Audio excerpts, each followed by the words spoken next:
Hey everyone, my name's Asha, and today I have an unhaul slash declutter slash whatever it is you want to call it. I'm going to be sharing with you some books that I'm going to be getting out of my collection in hopes of bringing in some new ones. I found about 20 or so books, a little bit more than 20 books when I was last going through my shelves, and I'm going to be getting rid of them this weekend. I'm going to take them to a used bookstore and I'm going to exchange them for some books that I might actually be reading, which is going to be really good for me because I don't know, there's no sense in having these books just take up room on my shelves that I'm not going to read.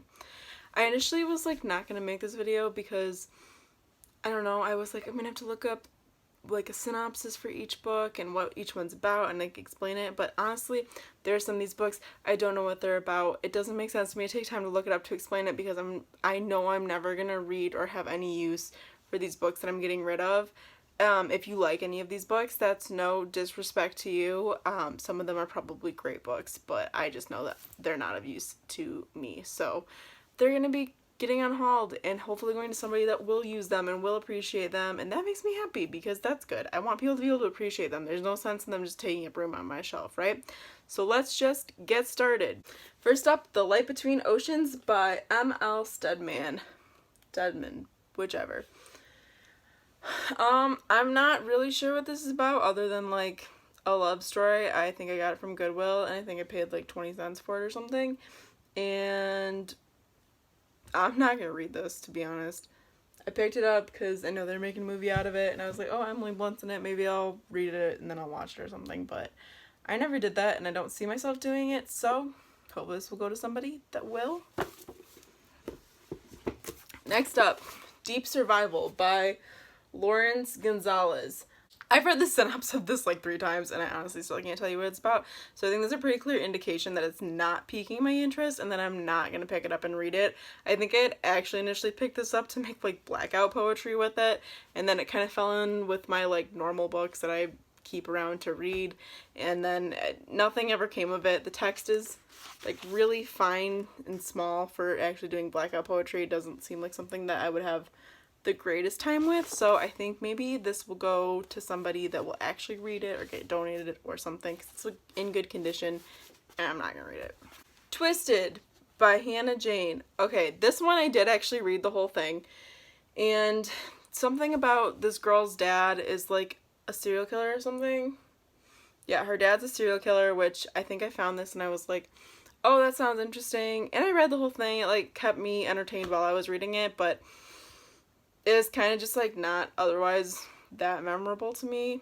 No offense to anybody that loved this book, it just kind of was like, her dad's a serial killer. I guess it sucks to be her, but probably doesn't suck as bad as being somebody that her dad killed. I don't know, it was just okay. It was just okay, and I'm never gonna reread it. I know I'm not gonna reread it. So might as well go to somebody that can read it for the first time and have a good time reading it, because otherwise it's just gonna sit on myself. Otherwise it's just gonna I can't even talk. Otherwise it's just gonna sit on my shelf until like the end of eternity, and there's no use in that. So on to someone else. Next up we have Safiq.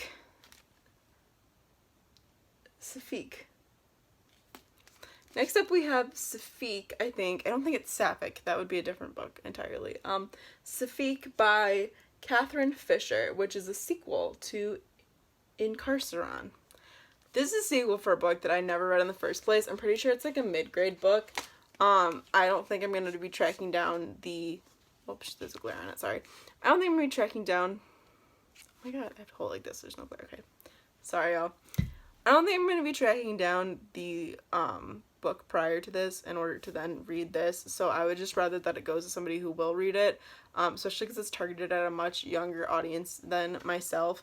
And although I'm definitely not opposed to reading mid-grade or anything lower, it just doesn't seem like something I'd be overly interested in, so I'm going to pass that one along. Next one we have is Hit and Run by Laureline McDaniel. I think this is about a hit and run based off of both the back and the title. Honestly, I was flipping through this and I was like, I could get through this pretty quick because the text is like pretty big and there's, I don't know, it's not that long. It's like I could probably knock this out, but I just honestly have no interest in knocking this out, so I don't know, it's got kind of an edgy look to it. Might make for some cool, like, blackout poetry if anyone's into that, or if anyone wants to, you know, read it, whatever. It will be a better use to someone besides me, so I'm going to pass this along. Paper Towns by John Green. Okay, honestly, I don't even remember if I finished this book, but either way, I'm not a huge fan of this book. I mean, it's fine. I don't honestly think I finished it, but I have 2 copies of it somehow. I have no idea how that happened, and I definitely don't need to.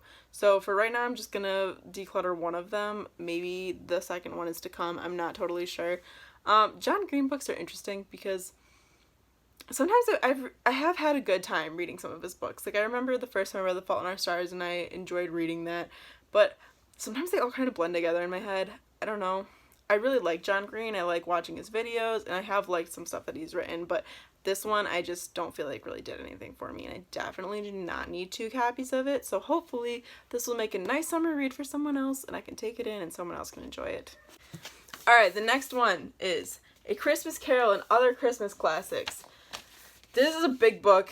It takes up a lot of room. I have an anthology really similar to this, if not the exact same one with a prettier binding. I don't need to keep both of them around for sure. So, yeah, bye. Alright, Red Queen by Victoria Aveyard. This was kind of a popular series. I know some people really liked it. Honestly, I think I really impulse bought it. The inner flap kind of piqued my interest over here when I had picked it up and read it, but I don't know, I never felt inclined to pick it up. I'm probably never gonna feel inclined to pick it up. When I was flipping through it again, I wasn't that interested, and I think there's so many things I'm gonna pick up beforehand that it's just gonna waste away on my shelf. And I keep saying, like, maybe someone else will enjoy it, but it genuinely makes me, like, sad to think that somebody else could be reading these and they're just sitting on my shelf collecting dust. That doesn't seem right. So I want this to go to somebody who will actually read it, hopefully enjoy it, and so I am also passing this one along. Next up, we have Back to Blood by Tom Wolfe. This one I actually think I got at the dollar store. I think I barely read what it was about, and it was like $2. And I was like, this is a... Oh, I just checked the camera. I was like, this is $2. It looks nice. I like the orange and the blue. And I kind of read what it was about, and I was like, maybe I could get into it. But you guys... It doesn't look it, but this is like a 700-page book. Yeah, this is over a 700-page book. Like, what the heck, you guys? How do they make it so small? Like, I'll give you a side-by-side. Okay, Twisted, the one that I was talking about with the girl with her dad's a serial killer, is like less than 300 pages, and look at the size of it. Like, that's crazy. This is, I want to know why they can't make all books this condensed, because this is so, it's not even that small of print. This is so much easier to lug around than, like, I just finished The Priory of the Orange Tree, which is like 850 pages or something around there, and it was huge. It weighed like 2.5 pounds, which doesn't sound like a lot until you're holding it in your hands, and if you have a bad wrist like me, it's not the most fun experience, but I got through it. It was fine. However, this is only 150 pages shorter than that one, and it's so small versus that one. It was a library book, so I don't have it. It was like this, and like the binding was breaking just from the weight of it, and I didn't like start where it was breaking. It was already like that, but then just trying to read it, it kept going. I don't know. It was a little stressful, I'm not gonna lie. But I wish everything could be bound like this. However, this book, it doesn't really interest me at all. Something about, does it take place in New York? I honestly have no idea. It doesn't seem that interesting to me. It's a very long book for something that I'm not interested in. And I think the best part about this, honestly, though, is the author picture on the back is like, this guy is living his best life. Oh my god, look at him. He's having a time. So it's kind of hilarious to me because this is like very aesthetically pleasing to me. I like this a lot, and it's got like a nice like feel to it also. And then this is just like, look at this dude. I don't know. Yeah, I also got this one in the dollar store. But this one's gonna go to someone else as well. The next one we have is Around the World in 100 Days by Gary Blackwood. This has, I think, a little bit to do with Around the World in 80 Days. Let me see. It says, this is fun. It gives you a rundown of the book, and at the end it says, the stakes inconceivably high. So adds a little bit of suspense. However, not quite enough suspense for me to stay interested in picking it up. This is, I think, like a mid-grade novel targeted at a younger audience than me, and I think it's honestly been laying around since I was a lot younger, but I never picked it up, and hopefully somebody besides me will actually read it. Next up, Our Chemical Hearts by Crystal Sutherland. I tried reading this a couple of times. If you like YA, high school, like cheesy boy meets girl type love stories, maybe this is for you. But it wasn't for me. Let's see. Yeah, this book is basically this kid Henry, like, I don't know, falling for this girl and figuring out this other girl doesn't fall for him. I don't know, it really didn't pique my interest. I couldn't stay on it. I think I picked it up because I'm so bad with impulse buying. It was like $5 in the bargain section of Barnes & Noble, and I just grabbed it. I knew at the time that this is nothing up my alley at all, and I grabbed it and I was like, I'll totally read that, and I totally didn't read that. So listen, guys, if you know, it's like when you try on clothes and they say if you don't like it in the dressing room, or if you're kind of uncomfortable in the dressing room, you're never gonna wear it out because that's where you like it the most. Books are the same way. If you're gonna pick up a book and you know, I don't think I'm gonna read this, you're not gonna read it. Put it back. That's how I have all of these, I swear to God, and I need to get rid of them so I can make shelves, or make room on my shelves for books I'm actually gonna read. I'm never gonna read this. I hope someone else loves a good cheesy high school story. I have no idea if it's good or not, but it loves a cheesy high school romance story and will get some enjoyment out of this, because I sure as hell am not gonna read it, to be honest. So, Beneath a Marble Sky, a love story. This one I found in the back of my closet. I don't have any concept of where I got it from, but I do know that it just says a love story, and when I was reading the back, nothing like overly made me go, oh, and so I'm not somebody who's overly inclined to pick up love stories or romance or anything like that. I don't mind if a story has elements of that thrown in, or if there's one that I've heard like a ton of good things about that I'm like, this will be really good, then maybe I'll pick it up. But this is just, it's just gonna gather more dust. It's already gathered so much dust, so on you go. Next up, we have The Third Twin by C.J. Amalolu. C.J. Amalolu? I'm sorry if I'm saying that wrong.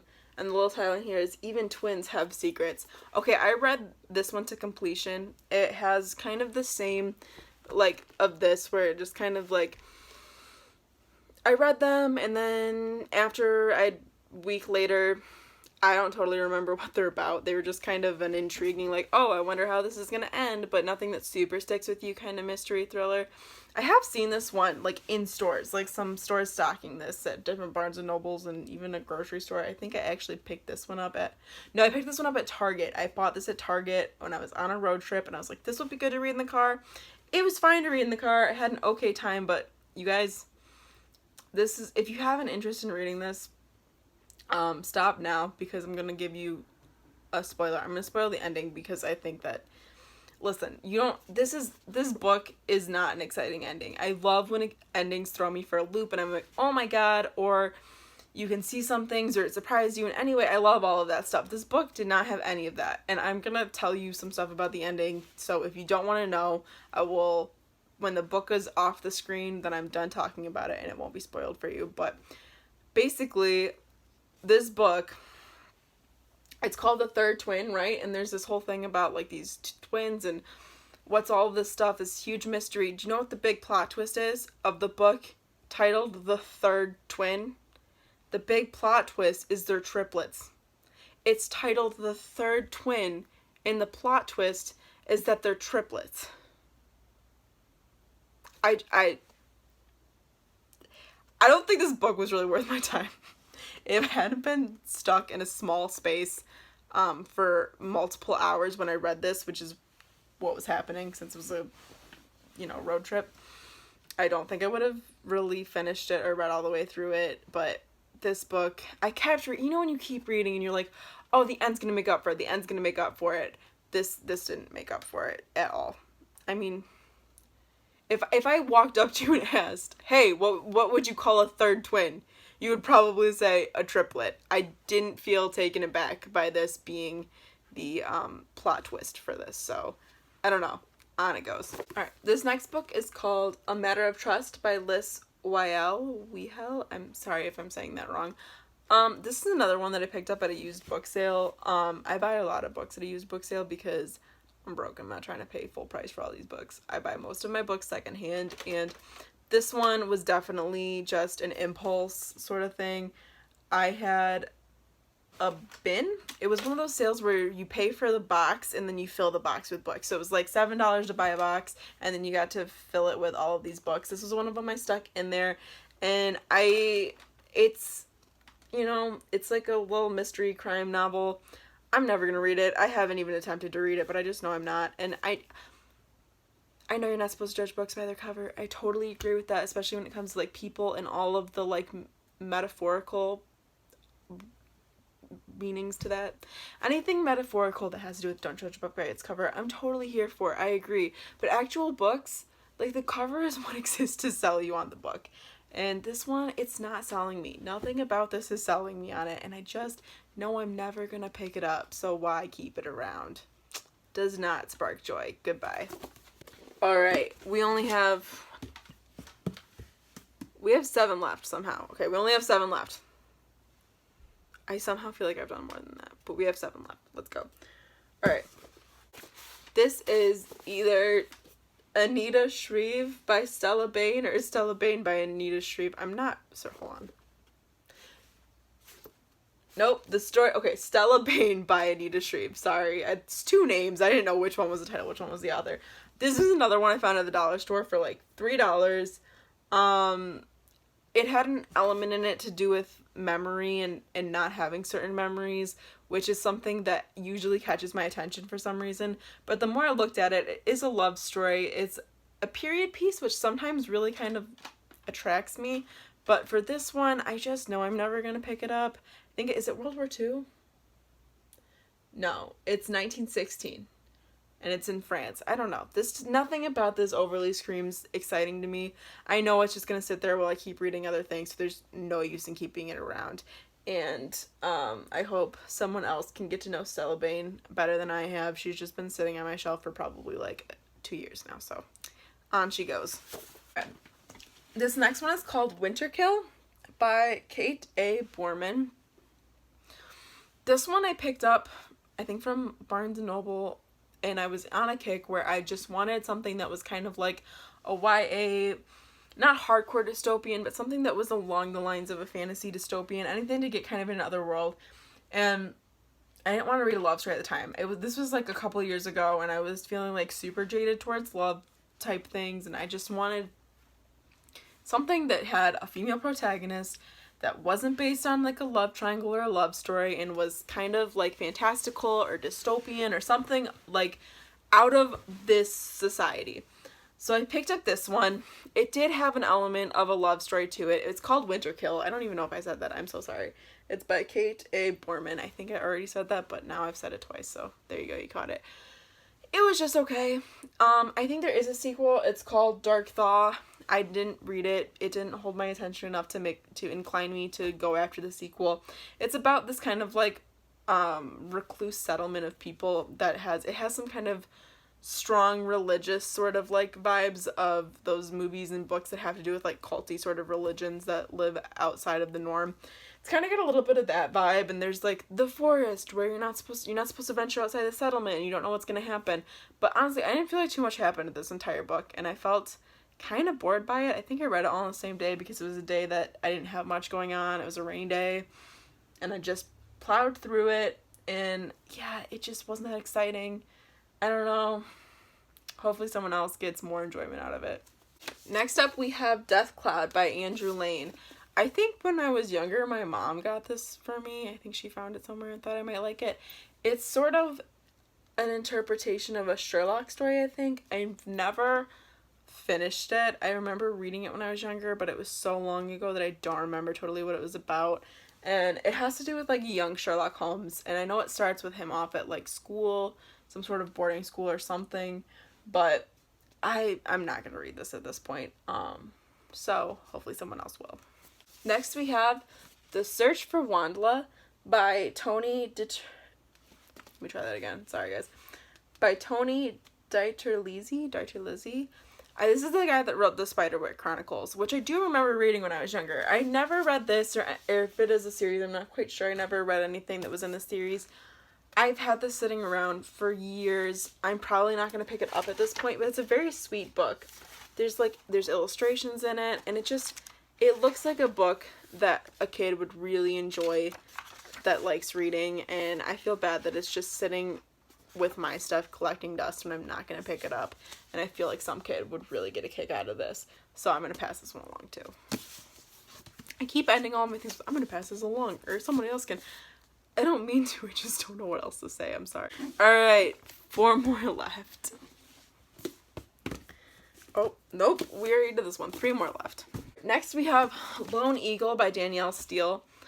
I have no clue how I got this. I know that Danielle Steele books are really not up my alley. I think somebody passed this along to me with like a collection of books, and I'm never gonna read this. I keep holding on to it. It's like, hardcovers to me are harder to get rid of. I'm not quite sure why. Sorry, I just noticed the candle out of my eye. I wanted to make sure I wasn't accidentally gonna burn the place down. Hardcovers for me are harder to like unhaul or declutter or whatever, get rid of, hand over to somebody else. I don't know, they just feel so solid in your hand. But I honest to God, it's a Danielle Steele novel, and if you love Danielle Steele novels, fantastic for you. If your mom loves Danielle Steele novels, that makes a little bit more sense and fantastic for her also. But this is just so not up my alley, and I'm never gonna pick this up. I kept telling myself, maybe I'll pick it up to see what she's like, what's her style like, because so many people have read her and she's published so many books. But at this point, I have to know that I'm never going to pick it up, and I just need to move it along. It needs to stop taking up space. That's what needs to happen. So hopefully someone else can have a great time with the Lone Eagle. I just don't think I'm that someone, you know? So on you go. Middlesex by Jeffrey Eugenides. I don't know how to say it. I always mess it up. He wrote The Virgin Suicides too, and every time I say it, I mess it up. Winner of the Pulitzer. I never noticed that. Okay, this won the Pulitzer Prize. I have 2 copies of this. I really, really do want to read this. It's set in Detroit. It's about a girl named Calliope and her Greek-American family. I know it's also, I believe she's an intersex character, which is interesting, and there's not a lot of representation for that. So I'm very interested to read this. I own 2 copies, though, and I definitely don't need 2 copies of it. So one of them is going to get passed along, and hopefully somebody else will read it, because it sounds like a really cool book. Everybody I know that's read this book has told me, go ahead, read it. I really liked it. It was good. So I do want to get around to reading this, and I hope to do it by the end of the year, but I definitely still don't need 2 copies of it. So this one's going to get passed along. Alright, and the last book I have, Please for the Love of God, No One Come For Me. I'm so sorry. I DNF'd this at like 50 some odd %, a little bit more than half, and it was multiple years ago, but I was just bored out of my mind. I'm really sorry. I know a lot of people really like this author, but it is Eleanor Park by Rainbow Rowell. So many people love Rainbow Rowell, and that's really cool. I'm glad. Hope that you continue to love all of her work. I don't have anything against her. Just this book, when I was trying to read it, I was legitimately bored out of my mind.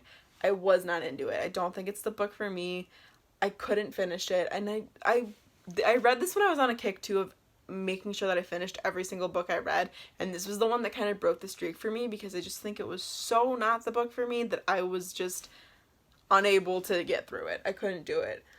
If you love this book, I know a lot of people really love Rainbow Rowell, and I've heard people speak highly of this book. That's fine. I'm sure that it is good for what you're looking for, and probably like a sweet younger romance story, because they're high schoolers, but it's just not up my alley. It's not what I'm looking for, and especially because I know so many people like Rainbow Rowell, I would so much rather somebody who is genuinely enjoying her work and wants to read this be able to find this at a used bookstore and be able to read this than for it to just collect dust, because I know I'm never going to come back to it. For a while I was like, I'll come back to it, I'll finish it, but I'm not going to. It's been multiple years now, and I just need to pass it along so somebody else can get use out of it. But those were the books I had that I'm going to be passing along. I think there was 21 or 22. But I am excited because when I take them to this store, I can get some new books. Well, new to me, but used books from the store that hopefully I will be excited to read. And then maybe I'll have a couple reviews or a couple new things that I've read coming your way. If any of these books that I've been passing on are ones that you love, I'm so sorry. Please don't take me too seriously. I'm literally wearing a shirt that says Fresh Beats with a beat wearing headphones. I'm not someone you should take super seriously is what I'm saying. But yeah, I am excited that these books will go to someone who will use them, especially because they're all in good condition. There's a lot of like hardcover ones, and I always feel better about passing on books that are in a good condition, because it just feels like, hey, this is a nice thing that if I were into it, I would be excited to find at a bookstore, or a used bookstore rather. You know, when you find something for a good deal that you're like, I can't believe this was only $1 at Goodwill, and it's a book that I've been wanting to read, and it's in good condition. I love finding stuff like that, so I hope that for one of these, that's what somebody finds, and they're like, I've been wanting to read Eleanor and Park forever, and now I found a hardcover of it for $1. That's so exciting, because it is in good condition. I love that. I hope that they can go to owners that make them so happy, because I really just want everybody to read, and I want people to read things that are interesting to them. None of these at this point are really interesting to me, or if they are, I have multiples of them. So, on they go to other homes. Sorry, I'm looking around me. I filmed another video with like a backdrop, but now I'm just sitting in a corner of my room trying to make it look good, but I'm really just sitting on the floor in a corner surrounded by clutter and crap. Like, this is literally a whiteboard that's sitting across from me that says, become a tree. And that's like, you can see the reflection of my impromptu ring light. I don't know. Guys, I'm just trying to make it work. My name is Asha. Thank you for checking me out. I have another video posted. I hope to post a couple more soon. I'm very new to this space, but I just love talking about books. I love showing people books and anything to do with books, really. So if this is at all interesting to you, or you'd be interested in anything else, feel free to stick around, hit subscribe, click the like button, whatever you want to do. Leave a comment telling me some books that you've been keeping forever, that you've been meaning to read, that maybe you should get rid of. And let this inspire you. I know some people don't love unhauls, but I like to just feel like you're cleaning out the past and you're getting rid of it and you're saying sayonara, and you can bring in stuff that you're going to read and you're going to enjoy. So here's to that. Thank you guys for watching. Have a great one. I'll see you later.